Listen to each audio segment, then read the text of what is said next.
All right, welcome aboard the program. Charles Moscowitz here at the new time of 7 p.m. Let me also go live on TikTok.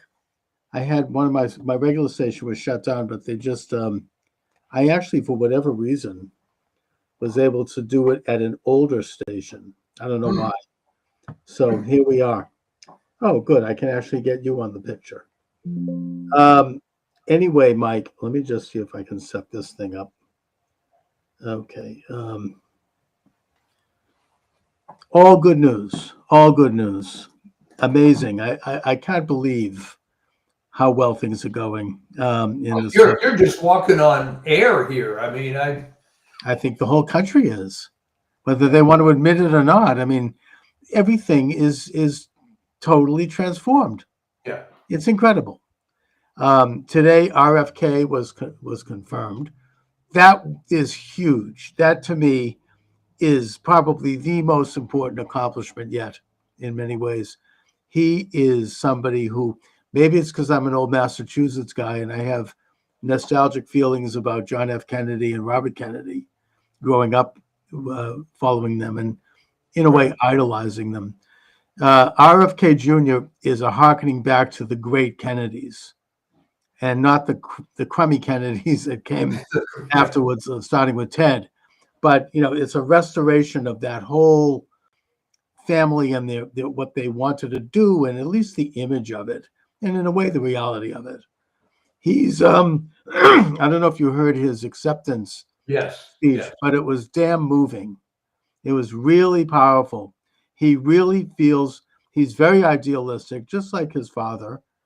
He's has like a fervor to really accomplish this one thing, which he's worked on for decades as a lawyer and has done so successfully, suing drug companies, suing to clean the Hudson River, suing food manufacturers.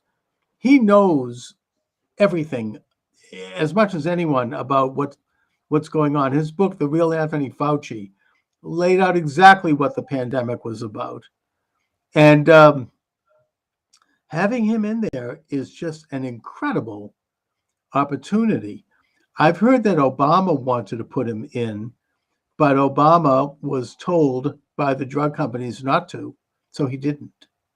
It takes somebody like Trump Yeah.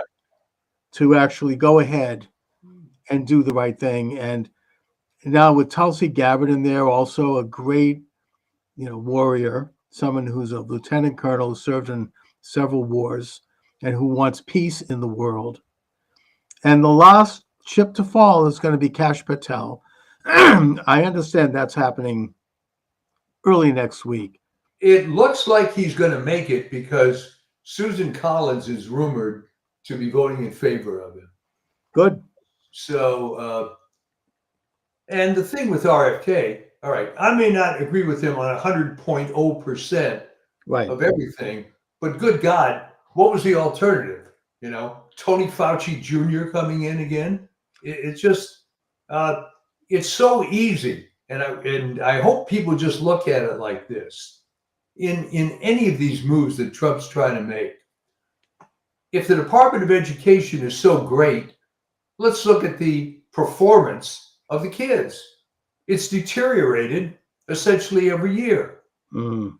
If the current HHS, FDA, NIH, etc., is so great, why is the morbidity worse every single year? I think that the country has gotten sicker every year for the past several decades. I trace it back to the introduction of fluoride in the water, which I think everyone now admits is a toxic metal, that you can get enough fluoride without putting it in the water to the degree that anybody should have it. And then from there, you ended up with seed oil. Since I've become aware of seed oil, which is highly toxic and which you can't digest it, I've been looking at labels and it's in everything Oh yeah. and it's very toxic. Anything like, you know, um, canola oil or palm oil. Palm oil has been linked with heart disease. Um, Other of these so-called vegetable oils, which they were originally sold as good, starting with margarine, that it's very toxic. The body can't digest it. And it has led, you can see a correlation coefficient between the introduction of those oils and the rise of obesity and heart disease and cancer and other ailments. And RFK knows this, and he has stated it. And I think he's going to go in there and kick ass and really get this stuff taken out of our diets for once and for all. Yeah, it just, let's leave it at this. Just somebody take a different look at what's going on, because the current modality is not working. It's really that simple. Right, exactly. Something has happened, and it's like anything else. You could look at, a train wreck, and you can say, what happened? Was it human error? Was it design flaw? Was it, the train was worn out? You do the research and you make corrections. Well, this is no different. I mean, the rise in these diseases and the sickening of the American population is not an accident. Now, maybe it was inadvertent. I doubt it, but maybe. Let's give benefit of the doubt. Either way, it has to be exposed and it has to be addressed, because we're all going to die. I mean, it's just, this is the most important function. So this is incredible news. Well, it is. And then let's delve a little deeper in this big pharma thing, in this sense. Before everybody just has this monolithic anti-big pharma situation, consider that what they're doing is just making the products that, quote, modern medicine thinks it needs. Here's a simple example. When you go to the doctor, they run blood, and you have a dozen parameters, 20 parameters. Somebody decided that cholesterol is bad, all right, which I don't agree with, but that's right, another which story. is actually, I think, proven to be untrue. It's Right, but here's the point, Chuck. So they got smart people at Big Pharma. They figure out a chemical to lower that blood marker. And I'm sure that if somebody wanted a chemical to raise that blood marker, they'd be able to come up with that. So I'm not sure per se that pharma is completely the enemy. No, they have a role, but the problem is that they're corrupted by, these enormous profit margins. Oh, of course. And they're protected by immunity agreements with the federal government, particularly Congress. Yeah. And they are able to function unaccountably. Now, it's one thing for a company to be greedy that's selling toys. This is different. They're selling stuff that can kill you. They're selling stuff that's dangerous. I'm not saying everything they market is bad. I think a lot of it's quite good. I understand that some of these, like this Ozempic, that sort of drugs, apparently are fine. They actually contribute more than just obesity, but they can reduce like the likelihood of heart disease and other things. So, I mean, obviously, it would be better if we dealt with the problem at its source, so you wouldn't have to take these injectables. Like, for example, as I say, reducing seed oil, reducing sugar, refined sugar, and everything. Does Dunkin' Donuts really need to put that much refined sugar in a donut? They could, if they cut back that sugar even by 10%, it would save a lot of calories, a lot of, obesity, and the food would taste just as good. Nobody would notice, right? A jelly donut would still be a jelly donut. I'm just saying, it's like they don't need to pump it up with everything, and they do it because it makes it more addictive, not because it makes it taste better. Sugar, refined sugar goes right into the bloodstream, and it gives you like a sugar high, right? Which is unhealthy. And then you crash and you want some more. Sugar low. That's right. And if you end up going like a gerbil on a wheel, and you're constantly keeping this thing going, and it's just a real physical rat race, and it takes a toll on a person, especially a younger person, because they're not fully developed yet physically. So, these things are really bad. And I mean, RFK is a truth teller.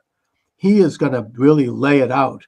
And he's going to be in charge of the CDC, of the NIH, of all of this whole rotten, establishment. I understand that the CDC has said, the employees, that if he's confirmed, they're all going to resign. Good riddance. Good, good. Good riddance. Clean out that Augean stable, clean out that rat's nest and bring in, Dr. Robert Malone, Dr. Peter McCullough.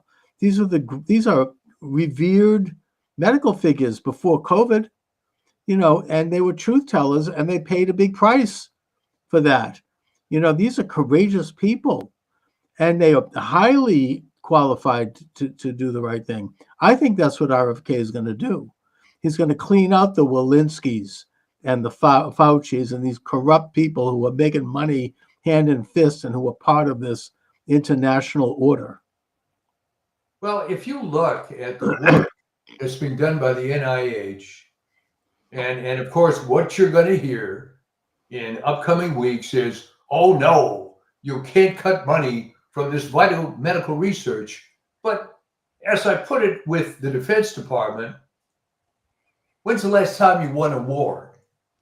When's the last time? Well, first of all, it's a lot of bull crap anyway, because the fact is that, when they hear this propaganda from like on MSNBC and from people I know, USAID is going to hurt humanitarian. That's bull crap, because maybe 10% of their money is going to the original mission, which is important. That's what our JFK signed into law. And RFK mentioned this during his acceptance. That's not being interrupted. That's gone directly under the auspices of the State Department, and that is going to continue. The problem is the 90% of that organization is supporting radical causes, radical political figures around the world. They're supporting regime change and revolution in this country, not to mention Hamas, Afghanistan, the Taliban, the Syrian ISIS group. I mean, what? That's taxpayer money. Not to mention the fact that in this country, they're behind the lawfare against President Trump. They had, Operation Mockingbird media people love to see the names published of who got, checks from them in this country. That's interfering in our free press to promote fake news and propaganda. It's it's the biggest scandal I think that we've seen in the past decades, and that's only the beginning. Wait till they open the door to the Department of Education. I wish the late Dr. Samuel Blumenfeld were alive to see this. He's like dancing in heaven. I mean, we never thought this could happen. They're going to open the hood on that one, and you're going to find who is getting education checks. Well, I have to give compliments to Blumenthal, who I never met, although I saw some of the videos, and of course I know about him from you. He was very, very perceptive early on. Yeah. To see what was going on, because back in those days it was nowhere near as bad as it is. No. He predicted critical race theory and DEI, which wasn't even happening when he was on the scene. Not to mention the sex change operations. Yeah, you see that USAID. I mean, talk about that, funding tens of millions of dollars to do sex change operations on mice. Putting aside the hideously cruel thing, activity. I mean, what do we need to know that? Well, it's like it seems like the main things they poured money into was sex change, legitimizing it, open borders, pouring money into the coffers of people coming in, and which, by the way, was done by just about every agency under Biden, diverting funds to help illegal aliens. And also revolution abroad, regime change, in places like Ukraine, which is now was on the brink of World War III. They sent money into Israel to defeat Netanyahu and get activists on the street. I mean, who knows what else? Well, I mean, it's about time, and of course, it raises another point that there should be sunsetting laws on every agency. All right, maybe JFK started this thing with good intentions, but to let it go for 60 years unabated, who's minding the store? That's the problem with all this. Well, I mean, yeah, and the problem, the big problem, the reason why they've been busted and what started the ball rolling is that not only did they refuse to turn over their budget to the new Secretary of State, Rubio, who then proceeded to shut the door down and Yeah. take away the building, and he just How locked. did they think that was going to work? I mean, imagine how Yeah. arrogant you have to be to go to the cabinet secretary. Whose oversight. Yeah. I mean, that's a rogue agency. I mean, I can't wait till Kash Patel gets his hand on the FBI. Yeah. Oh my God! I mean, they were going to build a new headquarters that was going to be as big as the Pentagon. Yeah. I mean, yeah, I think that they really were about to seize talk about constitutional crisis. I think they were poised to completely seize everything. John Kerry actually was on record as saying, wait till after the election so we can take care of the First Amendment. I mean, they were really ready to completely launch this, complete control. And it's miraculous that they failed. They tried the censorship, it didn't work. They tried to shoot Trump, it didn't work. They tried to bankrupt him, they tried to jail him for 100 years. It's amazing. I mean, I can't believe what kind of a man he is to go through that and come out in such a good state. I mean, I was having a nervous breakdown and I'm not even going through it. And he just is, it's like incredible, the internal strength. I think what kind of happened to him was he sort of got ultimately pissed off. So wait a minute, they're not going to do this to me. They're a bunch of lightweights.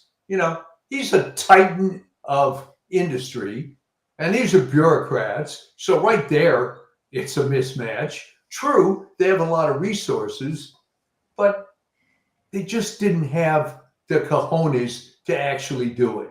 They could hide behind. I think they tried to do it with both fists. Yeah. I mean, concocting these crazy charges, and yeah. they were just continuing on from the perfect phone call impeachment and from the Mueller report. I mean, it's just, and now it seems like it's all over. It is, but if you think about it, they were just a bunch of weasels. Always, yeah. If you look, they meant business. I think they did want to try to kill Trump, and they may still do it, but it's too late now because his government. I mean, he's crossed the finish line. Even God forbid if something happens to Donald Trump, it's too late. Everything is in motion now. Yeah. The government is being completely audited. There's even talk about auditing the Fed and putting Ron Paul in charge. Can you imagine that? Incredible. I'd like to see that. Oh my God. I mean, they've been, the Pentagon. I mean, Steve Bannon actually brought this up. You got to listen to his show because he knows what's the score. I mean, he's on the phone with Trump. He's talking to people. He knows what's going on. He did a show saying, look, in order for President Trump to do this, he has to, and his people have to cross the Potomac and go to the Pentagon and clean it up. We're talking about an agency that gets $850 billion a year. And the next day, Trump announced that that's exactly what they were going to do. I think he's listening to Bannon. And Can you imagine how much waste they're going to find at the Pentagon? I mean, just the low-hanging fruit. Already, they've gotten rid of the DEI programs and all this crap that was put in by that traitorous chief of staff. The white rage crap. They're already pulling all that out, and I mean that is a deep one. We remember Donald Rumsfeld 2 days before 9/11 giving a press conference where he said, "We seem to have lost $3.5 trillion, not accounted for, 2 days later, you had 9/11, Yeah. and the Pentagon was hit by a plane that happened to destroy those offices. Putting that aside, um, it's a huge, a boondoggle. I mean, it's to clean that thing up, and it's going to take years. It's not going to happen overnight, but so far so good. At least they're finally going to attempt it, and there's going to be audits of all these agencies. Elizabeth Warren's house has been shut down. The consumer protection. You should see the way she's crying about it. I mean, whatever good they did, that's going to be absorbed by some other office. Yeah. They probably 10-20% of what they did was fine. Maybe checking up on credit, shyster credit cards. But, who knows what was going through them? I mean, these things are all just rackets. I mean, the amount of money that ended up in people's pockets. And recently, I saw a comment by Tucker Carlson. He's vacationing in some rich Swiss Alps resort and getting around. And he said, there are people walking around here. Most of them are Ukrainians, and they are rich. We're talking like, unbelievable wealth. That's where all that money went. Yeah. Zelensky says, "Oh, I don't know where $100 billion went." It went into the pockets of all these corrupt oligarchs, and maybe we'll get to the bottom of how much of it was slipped off the fingers and ended up in the pockets of these hacks, both Democrat and Republican, in Congress and in government. A lot of it did, I'm sure. Yeah, it's just mind-boggling. But give me a prediction here. What's going to be the reaction, and how is it going to change going down the road with the liberals, CNN, and so on? I mean, right now, they're saying things like, well, Musk has made a lot of charges, but he has no evidence. There's tons of evidence. That's bullcrap. Yeah, I understand. So is there ever going to be a point where they can just accept it and say, hey, folks, we've been ripped off for the last 50 years? That's a great question, because they haven't gotten it yet. They're even worse. I mean, Bill Maher had on, Chris Hayes from MSNBC. What was his big cause? Parents should have the right to sex change their children. Yeah. I mean, they haven't learned anything. Don't they know how unpopular that is, even amongst most liberals? I mean, this is what they're going to hang their hat on. I mean, it's they have not really taken in the fact that they have lost and that they're losing even more. A recent poll shows that 48% of Black men admire Trump and support him now. I mean, they're not going to get that back. Those are big numbers. And let me say this. I suspect that there's a higher percentage of Black women that support Trump, but, like liberal Jews, they may be afraid to say it out loud. Right. That's right. And it's growing. And, the more they dig in, I mean, I don't know how Rachel Maddow, I mean, I have to watch these things once in a while. Huh. They're like, we're going to impeach Elon Musk. First of all, how stupid are they? He doesn't hold an office. He's a consultant. He's he hasn't been put in office. He can't be impeached. And I think that some of these radical judges that are making these aggravating decisions. Oh, they've already have articles of impeachment over this McConnell guy. Yeah, and I think that that's not going to work because, I mean, first of all, Judge O'Toole in Boston has thrown out, he's stopped it because he's got some integrity. And he's like, we don't have any standing here. And I heard it suggested by Jeff Cooner, who's an excellent talk show host. He and whom Trump listens to, and people listen to his show in Boston. He says that Trump just needs to ignore these decisions and send them a letter maybe and say, these are not valid decisions because they interfere with the basic and constitutional function of the executive branch. Right. And that's been done. I mean, Biden himself did it.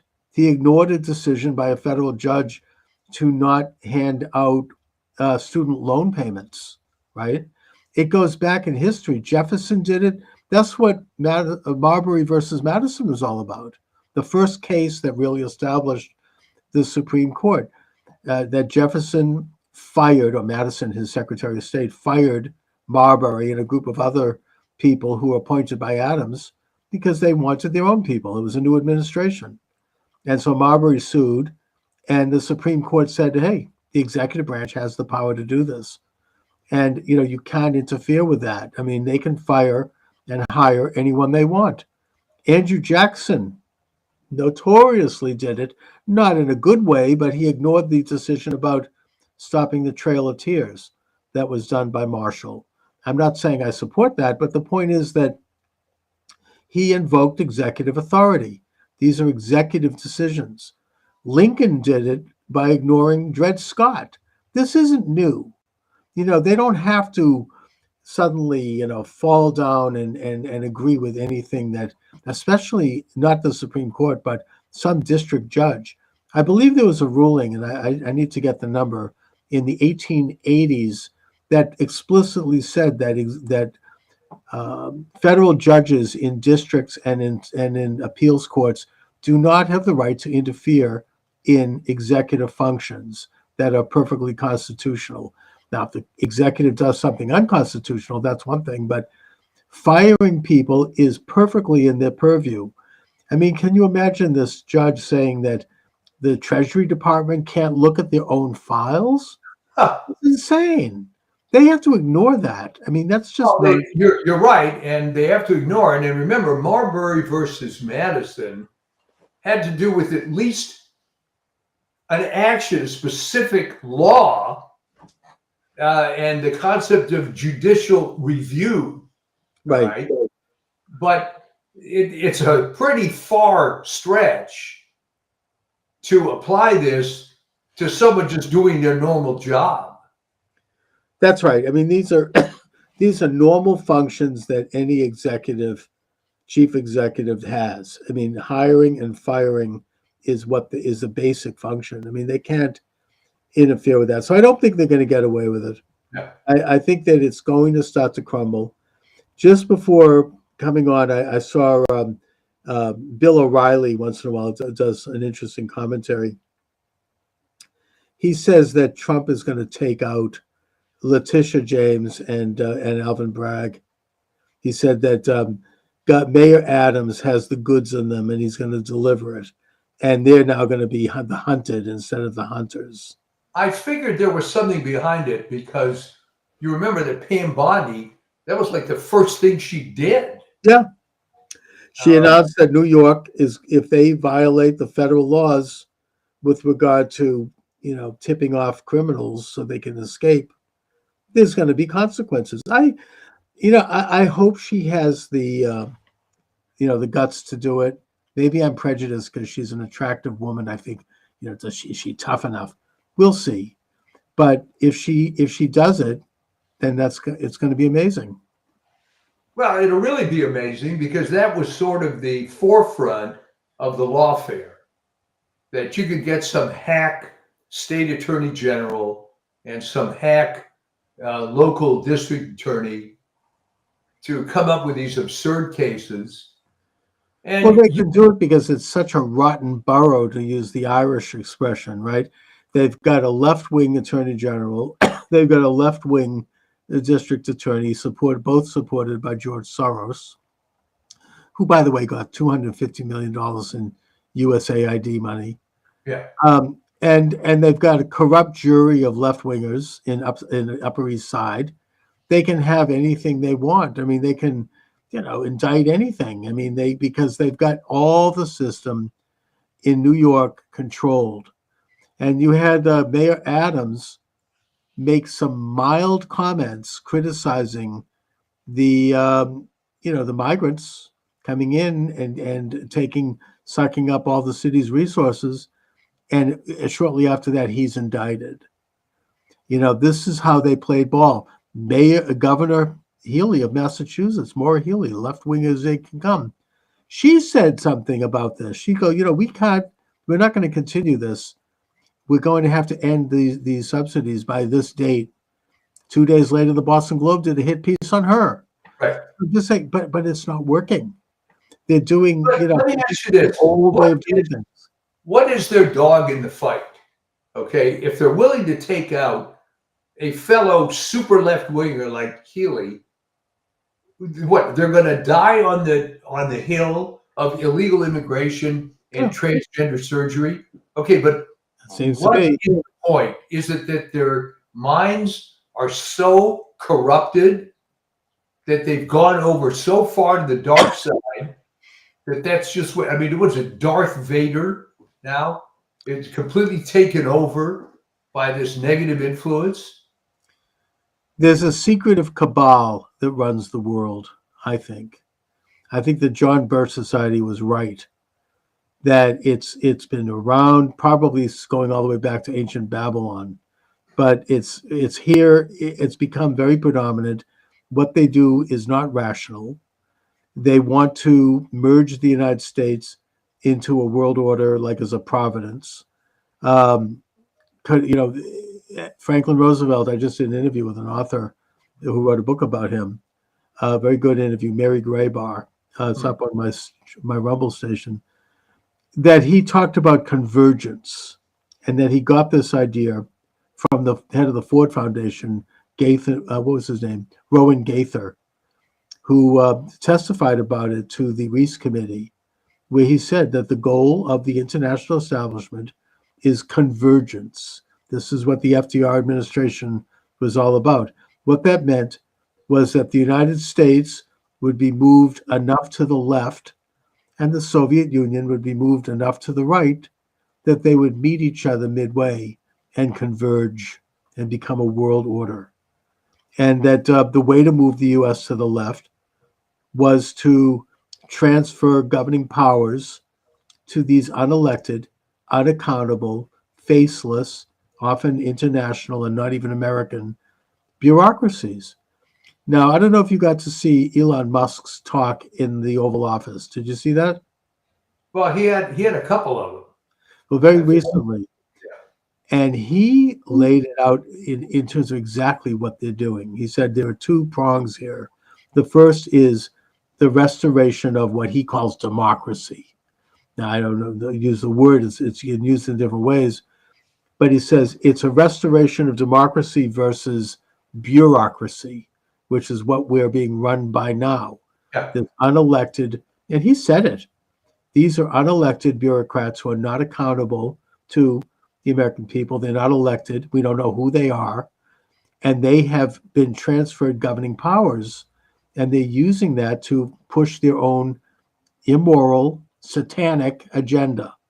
And they're using it. And then the second piece, he said, is the amount of money that is being expropriated from the American people directly and indirectly to fund this whole mess. It's astronomical. Yeah. I mean, there's trillions of dollars, flying out the door. I mean, every single agency has been corrupted, not just by the migrants. The Social Security Administration is spending, what did they say, $50 billion a year on people who are over 110. Yeah. How likely is that, right? Obviously, that's fraud. Now, I'm not saying there might not be a few of them, but there has to be an investigation. And Musk has these young whippersnapper computer whiz guys who know how to do it. They're being criticized, big balls, whatever. But they know how to do this. I know they know how to do it. My daughter knows some of these people. I mean, they understand how to go into a computer and how to use AI and other imagery. One of these guys that Musk just hired, he's 21 years old. He just deciphered some ancient texts that nobody could even figure out by using a combination of AI and image technologies and other methodologies. And he was able to crack the code of this ancient Sumerian. He was from Nebraska, but yeah, and somehow Musk found a number of these people. Yeah, and they put up a website that already, I mean, if you compare it to the Obamacare website, it took months and months and months. This thing was up in 2 weeks? Oh, I mean, these guys are going to be able to go into the Social Security system and crack it very quickly and find out exactly who is doing what and who's scamming that system. It'll be not only will it be a saving of probably hundreds of billions of dollars, which will secure Social Security, which could go back into the Treasury, but they could do this with every single agency. I can't believe this is happening. It's incredible. I mean, they discovered that the pension, they can't lay people off too quickly because the pension system is being stored on paper in the bottom of a mountain in Virginia. Yeah. It's all by hand. So it takes us, they're going to put that thing, they're going to modernize that very quickly and systematize it and use AI in a good way and get this thing done. It's unbelievable. It's no wonder their heads are blowing up over Musk. Well, remember, Chuck, it had to be headed up by some guy that was an outsider, because what's in it for a career politician to try to break down the system? And for that matter, what's in it for toadies like George W. Bush? Oh, yeah. They did nothing. I mean, they were just functionaries. Yeah. We haven't had a real president actually since FDR in a negative way, but at least, he wanted to make changes. This is, and Trump now knows how to do it. Trump 2.0. He's not part of this rotten, illuminated establishment. And I don't see how they're going to stop it now. He's moving. Every day is like Christmas morning. You're waiting to open up the next package. It's unbelievable every time. I mean, I can't wait till tomorrow to see what he does next. Well, go back to my earlier question. At what point are the rats going to start jumping off the sinking ship here? Well, now that Judge O'Toole has lifted the ban on the payout, the offer, I think it's up to 75,000, and it's growing, and a lot of people are going to take that. Okay, I guess the rats I was referring to are the big ones. Is the Rachel Maddows of the world and the apologists. Well, Trump is routing them out on a high level. I mean, he's gotten rid of these corrupt inspector generals who have turned a blind eye for 4 years, 8 years on corruption. He's going to put in his own people. He's getting rid of the U.S. attorneys who are then coming in. Even here in Boston, we've got what's her name, Leah Foley. She's a Trump person. She's taking over that office, and she's kicking ass. She's getting rid of all of these leftover hacks, and she's like, hey, if this state is going to try some bull crap about letting migrants off the hook by alerting them, they're going to go to jail. We're going to prosecute them, and she means it, and so doesn't Bondi. They're not going to. This is bad stuff. You can't do that. I mean, there's an FBI agent named Zip Connolly who is in prison now. He's been in prison for probably 20 years because he tipped off Whitey Bulger during that scandal. He was an FBI agent. Yeah. These people, this is what's happening. Apparently there was they think it was FBI agents who tipped off that Venezuelan gang, Tren El Agua in Denver. So when ICE showed up, there was no one there. That is a major crime. And if they can rout them out, they're going to go to prison for a long time. I think they know who it was, yeah, but they're not publicizing it. I'm just waiting for the inevitable video of not so much a bad FBI guy, but some so-called do-gooder who gets busted, and the tearful, well, I wouldn't try to hurt anybody. And yeah. Well, first of all, you're putting those ICE agents in direct danger. I mean, they could walk into an ambush. That's dangerous. Those are major crimes. Oh, you can't do that. Agree. And as far as people who are defrauding Social Security by collecting after their mother or father died, I mean, that's obviously what's going on here. They keep the name up and they keep the bank account up, and they continue to collect it to the tune of $100 billion. I mean, I don't think that those people should go to jail. I think two things should happen. First of all, they have to stop the check. Secondly, there has to be a clawback, figure out how much they took and just have, go in and pull it back and put it back into the Social Security trust fund where it belongs. So, there are definitely things that can be done to claw back all this money that's been ripped off for these crazy, that's just outright fraud, but also these absolutely insane stuff for sex change and who knows what else. Very exciting times, Yes, indeed. And who would have thought that this could even have happened? And let's be honest, you couldn't have even done it without very recent technology that would allow you to crawl into these databases and be able to pull out what you want. Oh yeah, yeah. I mean, it's all, and yet people there, as we said, these young guys that are being so criticized. Interestingly, they are going in. They know how to do this. They grew up with it. I mean, these are people who were handling computers when they were like 3 years old.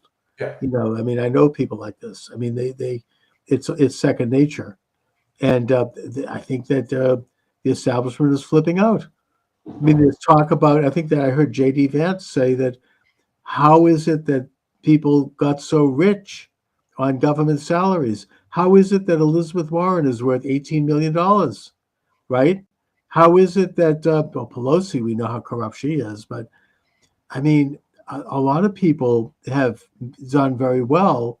Where did they get the money? It's time to do a full audit to find out exactly how this happened, because this is classic corruption. I don't know how they thought they could get away with it. They just never thought it would stop. Well, they figured they'd get away with it because everybody else was doing it. And they didn't conceptualize the idea that through AI and other masterful computer technology, you could go in to just a ginormous, infinitely large amount of data and find what you need to find.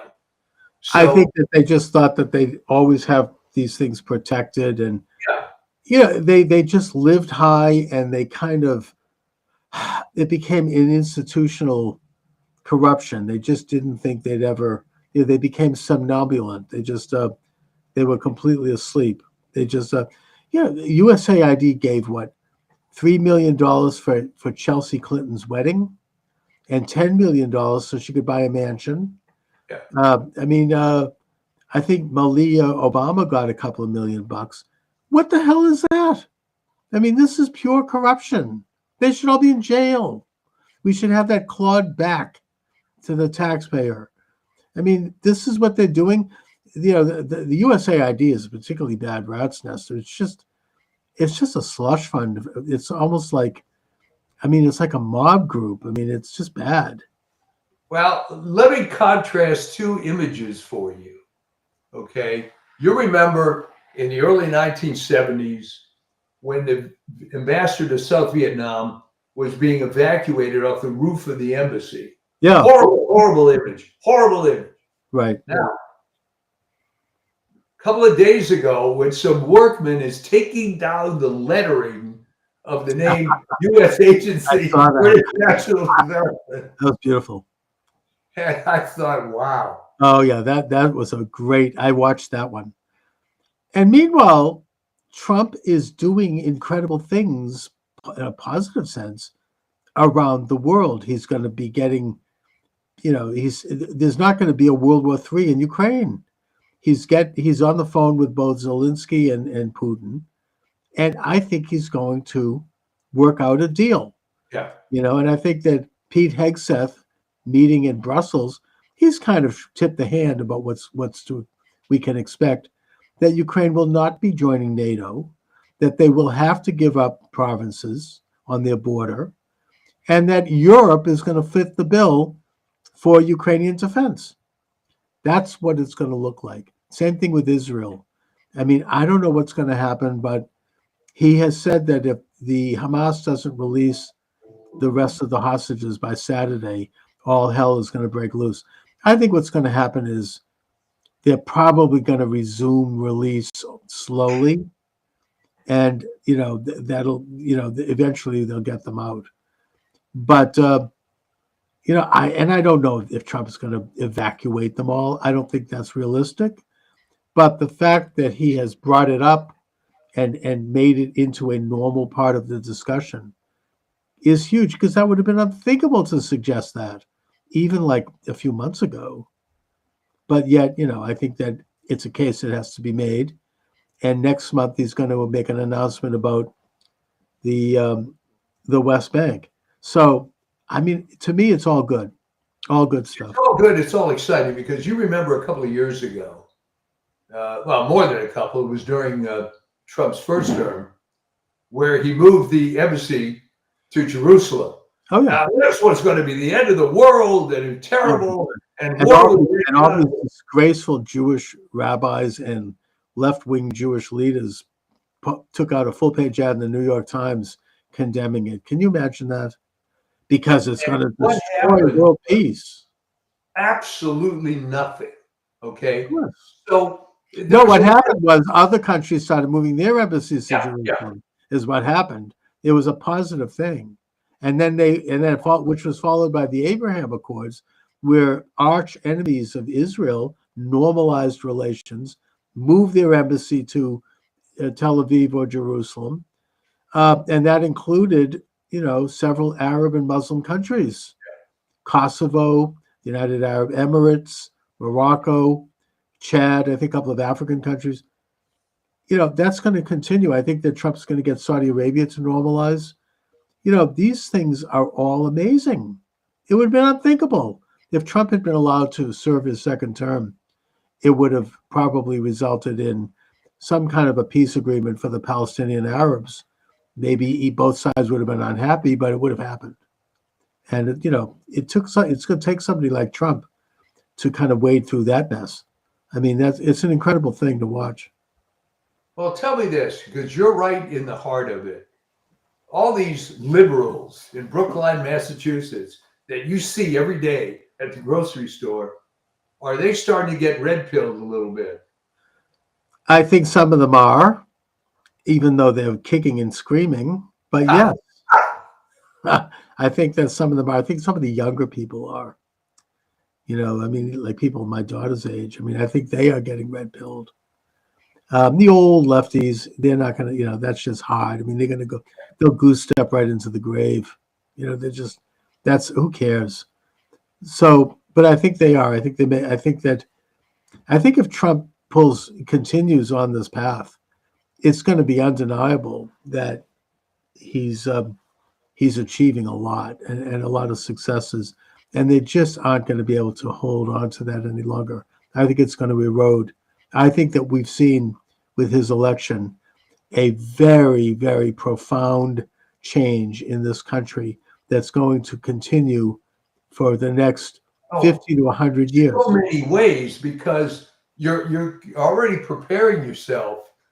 These stupid left-wing historians that will forever rate Trump as one of the, quote, worst presidents. It's like, go ahead. Oh, yeah. You got like Robert Mitchum or one of these guys that just inveterate Trump haters. But, it can happen. I equate it to Andrew Jackson's election.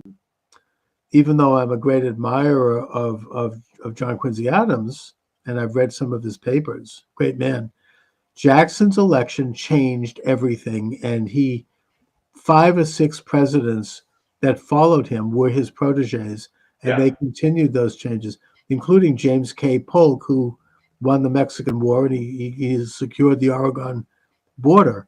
Very, very successful. He served 1 term, total Jacksonian, kept the bank out, kept the currency even, and several other people like that, a couple of weak ones too, like James Buchanan. But nevertheless, his legacy continued right up through, and it profoundly changed this country.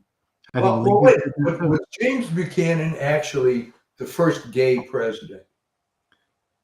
Who knows? Probably. Whatever. That's what they said. He was a bachelor, and they referred to the vice president as a queen. Yeah. So probably true. But he was a protege of Jackson, as was Franklin Pierce, as was Andrew Johnson, as was of course Martin Van Buren. They were all proteges of Jackson, and they all moved the ball forward in a lot of ways, and they've all been marginalized by historians. Who cares? Now, why was Pierce especially so maligned? Why would he do what? Why was he so maligned by historians? I think he was, well, he actually had some problems in the White House. I think that under his administration, you had the Fugitive Slave Act. Yeah, yeah. There was some, and the country was coming apart in his time. I think that probably he just didn't have much of strength. I mean, he didn't really, and same thing with Buchanan. I mean, they just kind of, they kind of just drifted. They didn't really show leadership, at a time when the country was really coming apart. And then, of course, Lincoln came in, and that was another huge change in terms of how the country governed itself, for better or for worse. Well, as I recall, and you're more of an expert on this, I think the thing that cemented Pierce on the bad list of the historians was that when the Civil War broke out, he wrote an editorial, I believe in the New York Times, savagely attacking Lincoln. And Yeah, that was not a good PR move for him. no, and also his people started showing up at his house in New Hampshire and throwing garbage at him and screaming at him. Yeah. And he came out and he gave an impassioned speech saying, "Look, we're all going through a hard time. We should try to hold it together as Americans." This was after he was out of office. Yeah. But he is somewhat of a tragic figure.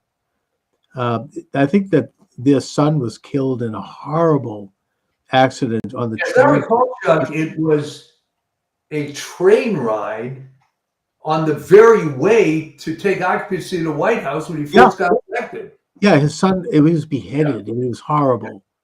And his wife went into a major depression. He had some personal problems. Yeah. He was a drinker. He just had some. It just was a weak presidency. That's the way it goes. I mean, my book "Assassination in America" looks at things like what happened to Zachary Taylor, which was very questionable, and also William Henry Harrison. There are questions about why it is that they died the way they did. There were two schools of thought, both of which were legitimate in a way. You had the Jacksonians, who wanted to really be populist. They were kind of like the Trump of their time, Jackson. Yeah. On the other hand, you had the American system that eventually would be embraced by Lincoln, which wanted to have a strong central government that would do infrastructure jobs, create canals, national roads crossing states. They were for high tariffs so they could protect American industry and labor. They were for the bank, but they weren't for the bank as it is now with the Federal Reserve. They wanted the bank to be more like the land bank that was set up in Massachusetts Bay Colony, which would be owned by the government, and the profits would go toward the government so people wouldn't have to pay taxes. Yeah. I mean, it was more of a direct kind of a bank. And both sides had their points. Both sides were legitimate. It's not one side good, the other side bad. The balance between the two is what made this country dynamic in many ways. I mean, I just did the show about FDR. He was bad in that he was an internationalist and a warmonger, and he was, in that way, but at the same time, he did embrace certain of the Whig ideas in terms of like developing infrastructure, tariffs. Some of these agencies were not bad. They did major work in this country, like the CCC. I mean, they built the Cape Cod Canal and the bridges in 3 years. It's incredible. Yeah. I drive over that bridge going to the Cape to visit my mother, and I'm always amazed. 1933 to 1935, that it would have taken 20 years to build that bridge today. It would have cost a fortune. FDR did it quickly because he marshaled the forces. He took thousands of men off the streets who might otherwise have become communists, and he put them to work at low wages, but he gave them an experience. These are young, unemployed men. So, it's not all bad. I mean, there's some good things there too. Interesting. Anyway, Well, I'm good. That's delving good. into American history today. I'm Yeah, thinking a lot. I'll tell you. Is that assassination book still available? Oh yeah, it still sells. Assassination in America. Thanks for asking. All right. Yeah. Yeah, I get into all of these various conspiracy theories. I try to look at which ones have legs and which don't, and I go all the way from the death of Henry Weather Lewis and Clark, who died under mysterious circumstances, and the death of actually Alexander Hamilton, right up to the Clinton death list, and the death of Tim Russert, the newsman, which was very suspicious. Anyway, yeah, I cover it. It's many chapters in that book. I'm gonna have to check that out. Yeah, it's available. I certainly read a few of your books, but that one somehow I missed. So It's available on Amazon and Barnes and Noble. Assassination in America by Charles Moscowitz. Thanks for asking. good. Okay. It was an interesting piece of research, a bit dark. I mean, I also cover a couple of cultural figures like Martin Luther King and Marilyn Monroe, and it's not just political figures, people who died under questionable circumstances. Question. How about Scalia? I don't know if I think I probably published that book before that one, but yes, that was very, very suspicious. It was, look, when you have power and you're in a position of influence, you have to ask what happened. I brought this up. Gary Mullis is another one. I mean, I actually did a piece on maybe that Franklin Roosevelt was assassinated. Why? Because in the last weeks of his life, he wasn't in good health, and it's not true, but he was becoming what you might call red-pilled on Stalin and the Soviet Union.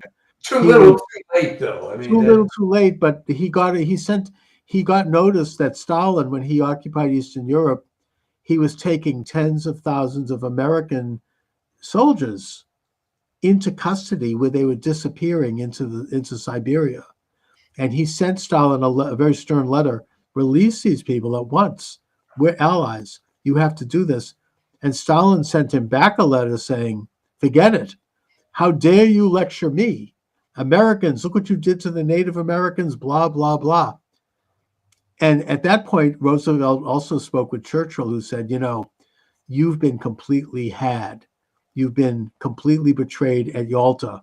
You thought you were so arrogant with your big personality that you could influence Stalin. Well, guess what? He's occupying Poland and Czechoslovakia.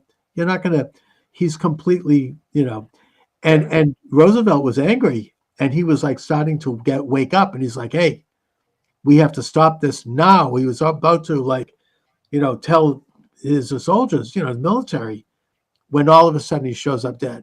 Now, is that why? What I would say is this: FDR was surrounded by communists, even living in the White House. He was an invalid. He couldn't get around very easily. He was not in good health. Living down the hall in the White House, you had Laughlin Curry, who fled the country right after Truman took office in advance of congressional testimony, moved to China. You had the Coe brothers, Virginius and Frank Coe. He being the first head of the World Bank, also fled the country before testifying. You had Harry Dexter White. You had Alger Hiss. You had all these guys around him, literally physically around him. Hiss was really the only one that got nailed. Well, that's right. But I mean, Alger Hiss, Harry Dexter White died under mysterious circumstances. Yeah. But you had his wife, not exactly, patriotic American, right? And she wasn't too happy with him anyways. It's very possible that he might have been knocked off. I think we'll never know. But they had a lot going on right after. This is right after the war. This was, I think Hitler hadn't even committed suicide yet. And already Stalin, there was a lot going on. I mean, he was moving forward. He didn't want to have anything, get in his way at that point. This is a very sensitive time. And, to get rid of FDR, if he's proven to be a threat, that would be a legitimate reason for him to be targeted. I'm not saying he was, we don't know, but, there were questions about it. It's one of these fascinating things to think about. Yeah. Because he was kind of a walking dead man anyway, but. Right, but if all of a sudden he's starting to make waves and he's starting to wake up and he's angry, that's not convenient for the agenda of that time. It's just that simple. Anyways. Wow. So I'll tell you the other one, to put a cap on it, was not too long after that, George Patton died. Oh yes, I did a cap on that. Suspicious circumstances. Yeah, more suspicious. I mean, he was literally hit while driving in his car by this questionable. I mean, I don't remember the details on that, but that was very suspicious. He's in the hospital, and his wife visited him, and he says, he tells her, "Get me the hell out of here. They're going to kill me any minute." Yeah. And the other one, of course, is also James Forrestal, the first Secretary of Defense. I mean, I can't really get into all of them, but I did chapters on all these people. Wow. And it was a very interesting subject, a rather dark book to write. You kind of like, the too well, the antidote for the dark book is what's happening right now. Right, and let's hope some of these things don't happen right now. But anyway, Mike, so what do you have coming up on the subject? Okay, well, again, I've been kind of bogged down with anybody that's moved, especially when you're a few years old. All kinds of stuff that you have to get rid of, sure. So Chuck, it's two stages of a man's life: accumulating stuff and getting rid of it. Well, and we're going through that. So it just the writing for me is kind of recreational, which obviously is why I don't charge for the Substack. So people can't expect to get stuff every week, although I was doing it every week. Right. But we got into this, and it's this will even out. But yeah, plenty of ideas. But maybe I can put AI in my head to just have it come out into a digital article or something. And there's just so many excellent things going on that it's hard to I don't know. I almost feel like I've got nothing to say. I mean, it's just, it's like watching this grand parade. It is true that more negative times are more conducive to producing, in a very broad sense, art, Yeah, right. And that's what I've gotten used to for all these years. So it's kind of like, I think a lot of people in my shoes are feeling, in a way, a bit rudderless right now. You don't know where to turn because everything is coming up so well that, I mean, it's a good thing, but, it's just it's a bit disorienting. So anyways, but I do like this new time period, and I hope this works out. Yes, it's very good. Thank you.